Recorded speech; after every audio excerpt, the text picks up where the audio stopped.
So now let's get straight to the kettlebell swing. I always start people with the kettlebell swing using both hands because it's a lot less intimidating. They're a lot stronger with both hands. They're going to be it's less confusing. We're prioritizing this thing where the hips are here, hips back, top hips. This is the kettlebell swing. When you start people with the kettlebell swing, make sure you emphasize the kettlebell is 18 inches out in front of their body.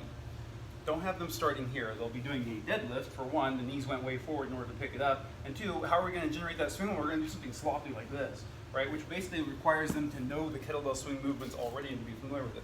We're going to make it a lot easier. In fact, this is a habit you should use throughout your kettlebell lifting. Put the bell 18 inches out in front of your body, and you're going to hike it back like a football to right here. Now look at my position right here. Look at the shape of my back. Look at how far forward my knees are. Not here, here. Cool. So this is how we start the kettlebell swing.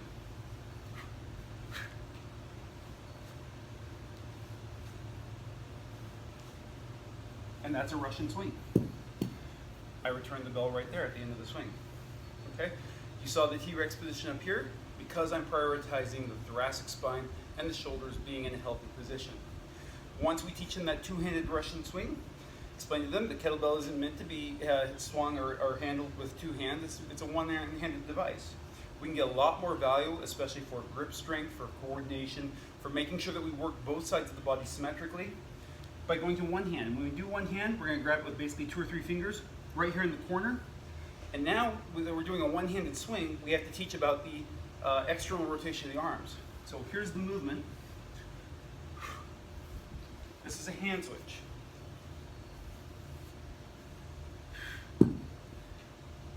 All right? What happens is the bottom position is back here like this. This arm is free, it's not posting like this. Right here. My thumb is pointed back.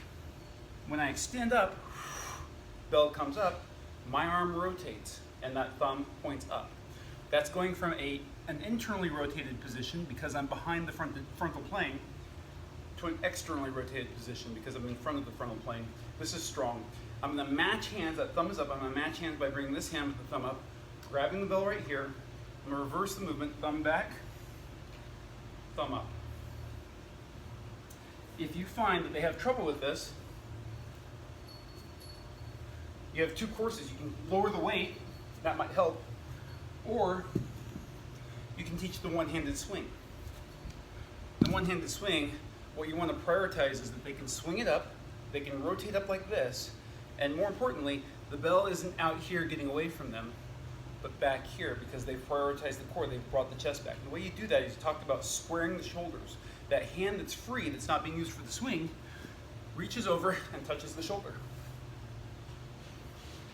Just like that. So at the top of the swing, look at me, I'm square. Here, like this. Almost looks like a gunfighter pose. I think Jeff Martone teaches it that way. Like that. Right? Touch that shoulder, the shoulder is square, the elbow is bent because again, I've contracted my core musculature, which is really, really strong, much stronger than the arms, and that pulled me back to here. Now we can do the hand switch from the same position. Thumbs up. Here's my one-handed swing. Switching over to the hand switch, it's this.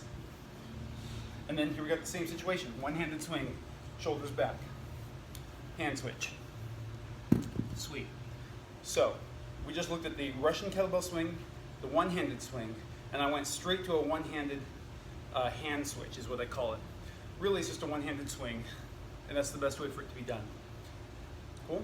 Thanks.